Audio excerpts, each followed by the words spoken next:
Arda Güler, Rodrigo, Brahim Diaz, trois joueurs de très grande qualité avec un énorme potentiel, mais une seule place pour compléter le trio offensif du Real Madrid. Salut tout le monde, c'est Ous, on se retrouve pour une nouvelle vidéo, j'espère que vous allez bien. Et aujourd'hui, nous allons parler du trio offensif du Real Madrid et plus précisément le côté droit. Côté vacant, car quand on sait que Vinicius est le titulaire indiscutable sur le côté gauche, que Kylian Mbappé sera forcément, qu'on le veuille ou non, titulaire au poste de numéro 9, il reste cette place d'ailier droit au sein du Real Madrid. Avant d'entrer dans le vif du sujet, j'aimerais remercier toutes les personnes qui prendront quelques secondes pour liker la vidéo, c'est super important. Vous abonner si ce n'est pas déjà fait, activer la cloche et mettre un commentaire pour me dire quel est pour vous le troisième joueur de ce trio offensif. Place à la vidéo. En effet, Ancelotti a l'air d'être retourné dans un 4-3-3 bien régulier avec un numéro 10. Si on sait que Bellingham sera forcément titulaire, que Kylian Mbappé, qui vient d'arriver au Real Madrid, sera obligatoirement titulaire au Real Madrid quand on sait l'impact qu'il a, le joueur qu'il est,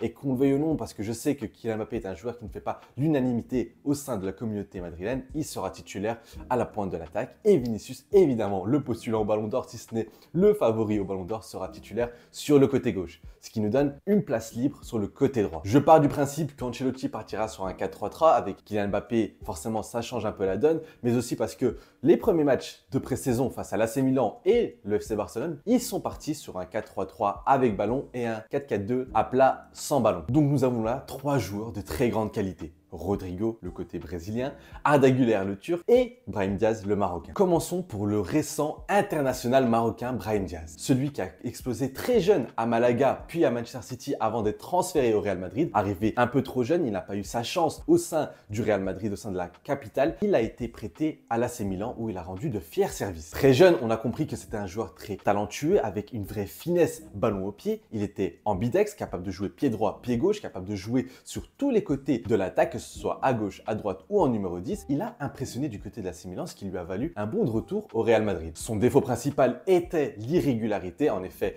les fans de l'AC Milan disaient souvent que c'était un joueur prodigieux, mais un joueur qui n'était pas constant. Cependant, avec le départ l'année dernière d'Asensio, Brahim Diaz est retourné au Real Madrid et il a impressionné. Il est venu en ayant peu de minutes. Ancelotti ne lui a pas fait confiance rapidement, mais il a réussi à gratter. À chaque fois qu'il rentrait, il provoquait. Il avait cette capacité de prendre le ballon et aller provoquer son vis-à-vis, capable de dribbler, capable de perforer, capable d'être aussi très juste techniquement, donner le bon ballon dans le bon tempo, d'être dans le sens du jeu, capable encore une fois d'être très polyvalent. Il a su gagner le respect des siens. C'était devenu le 12e homme de cette équipe madrilène. C'était quand un joueur offensif sortait, généralement c'était Brahim Diaz qui prenait la relève et c'était très intéressant. Même quand il était titulaire, je trouvais qu'il apportait énormément. Il a marqué pas mal de buts, pas mal de passes décisives, tout ça avec un temps de jeu réduit. J'avais même milité pour qu'il soit titulaire à la place de Rodrigo pendant les moments où il était très irrégulier. Mais voilà, Brahim Diaz était très bon, il est très bon. Encore une fois là, dans la pré-saison, il a montré ses qualités qu'on lui connaît, capable d'avoir le ballon dans les pieds. Mais est-ce qu'il a l'étoffe pour être un titulaire du Real Madrid?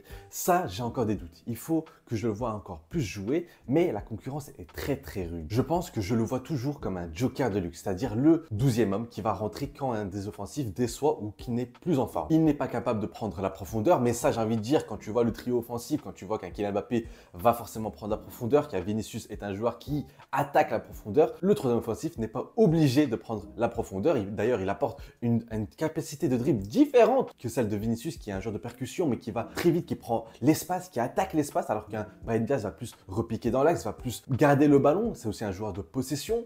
Donc voilà, c'est assez différent. Il peut être complémentaire forcément à ce trio offensif. C'est pour ça qu'il a sa chance d'être l'un des joueurs très importants à ce poste. Ensuite, nous avons mon chouchou. Nous avons le joueur qui nous a éclaboussé lors de l'Euro 2024, le joueur que nous avons attendu toute la saison dernière après tous ces pépins physiques, le joueur dont on s'est enjaillé. On a presque cru que c'était un éternel espoir avec toutes ses blessures. Je parle bien de Arda Güler, le génie turc. Je ne cesse de parler de ce joueur, que ce soit dans mes tweets, dans mes vidéos. Je n'arrête pas de parler de ce joueur car il est totalement bluffant. C'est la saison dernière, il est arrivé un peu timide à l'entraînement, en prouvant qu'il était un joueur de très grande qualité, car je rappelle que la saison dernière, on voyait partout dans les news, dans les infos du Real Madrid, il a impressionné tout le monde au Real Madrid, il a impressionné Toni Kroos, Ancelotti, Modric, c'était un joueur à l'écoute, qui apprenait, qui impressionnait, et finalement, il a été fortement blessé. Cependant, dès la fin de saison, où Ancelotti a commencé à lui donner plus de minutes, notamment en Liga, il a montré qu'il était un joueur de caractère, un joueur qui veut s'imposer dans cette équipe. Tu le sens très vite, c'est un joueur spécial, c'est un joueur avec un caractère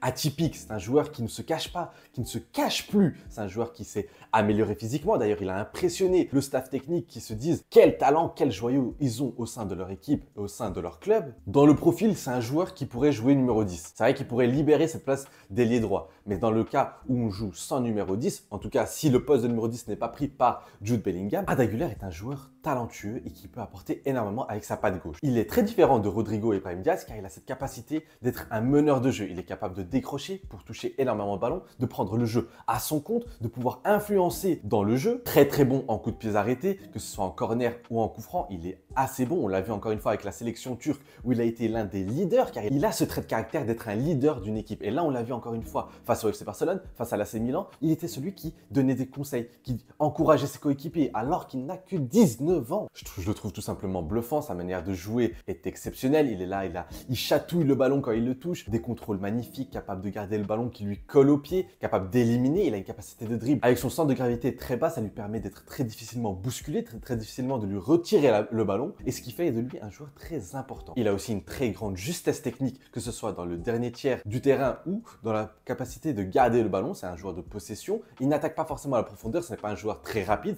Si on peut noter quelques défauts, ce n'est pas un joueur très rapide, ce n'est pas un joueur qui va prendre la profondeur et l'attaquer comme un Vinicius ou un Kylian Mbappé, mais ce ne sera pas son rôle. Moi, avec ce que j'ai vu pour l'instant, c'est le deuxième joueur que je mettrai en titulaire. J'hésiterai à le mettre avec le suivant qui est Rodrigo, car je lui laisse quand même le bénéfice de ce qu'il a accompli au Real Madrid. Mais si Rodrigo n'est pas en forme, je mettrai quand même Arda Güler. Et la nuance qu'il faut aussi apporter avec Arda Güler, c'est que c'est un joueur qui peut jouer au milieu de terrain. C'est un joueur qui peut s'incruster en tant que meneur de jeu, en tant que numéro 10. Il l'a dit lui-même, Carlo Ancelotti, pour lui, Arda Güler peut devenir un top 3 au milieu de terrain. Donc voilà, à voir quel avenir réserve Arda Güler en termes de positionnement sur le terrain. Mais selon moi, c'est un joueur qui sera titulaire au fur et à mesure du temps. Et je pense que dès la mi-saison, ce sera un joueur qui deviendra un titulaire indiscutable du Real Madrid. Et pour finir, nous avons le troisième joueur, celui qui a été titulaire, celui qui est adoré par Ancelotti, qui est le chouchou de Florentino Pérez, Rodrigo. On va pas se mentir, Rodrigo est un très très grand talent. C'est un joueur avec un potentiel immense. Pendant très longtemps, j'ai cru qu'il pourrait surpasser Vinicius, car il avait des capacités que Vinicius n'avait pas.